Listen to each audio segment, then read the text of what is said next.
नमस्कार, मी प्रशांत पाटील शेळके। आता मी पवार साहेबांच्या सभेला जाण्यासाठी नगर मनमाड रोडने जात आहे राऊरीला।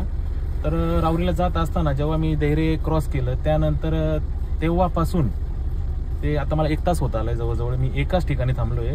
रस्त्याच्या दोन्ही बाजूने 3 लाईन गाड्यांच्या लागल्यात। रस्त्याच्या मध्ये मातीचे ढिगारे मला म्हणजे आढळले।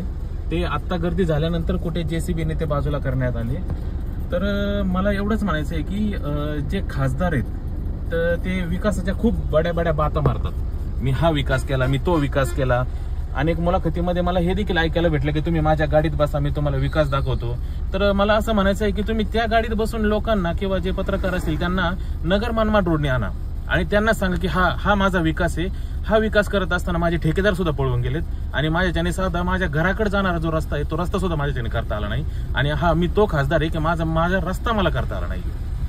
तर तुम्ही ज्या विकासाच्या बाता मारता ना तर कधीतरी या रस्त्याकडेही लक्ष द्या। गेले कित्येक दिवसापासून हा रस्ता पेंडिंग पडलाय, कामं होत नाहीयेत आणि फक्त बोलण्यापुरतं नाही तर खरंच मनापासून काम करण्याची इच्छा असेल तरच तुम्ही खासदारकी लढवावी असं मला वाटतं।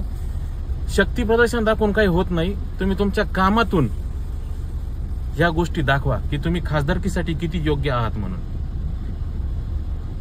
आणि बऱ्याचदा या गोष्टी देखील कुठेतरी तुम्ही ऐकल्या असतील की रस्त्याचे काम पूर्ण न झाल्यामुळे किंवा अर्धवट रस्ते झाल्यामुळे या ठिकाणी कित्येक ऍक्सिडेंट झाले आहेत आणि त्यामध्ये कित्येक लोक मेले देखील आहेत। मग याची जबाबदारी तुम्ही घेणार का ते देखील लोकांना तुम्ही सांगावं असं मला वाटतं।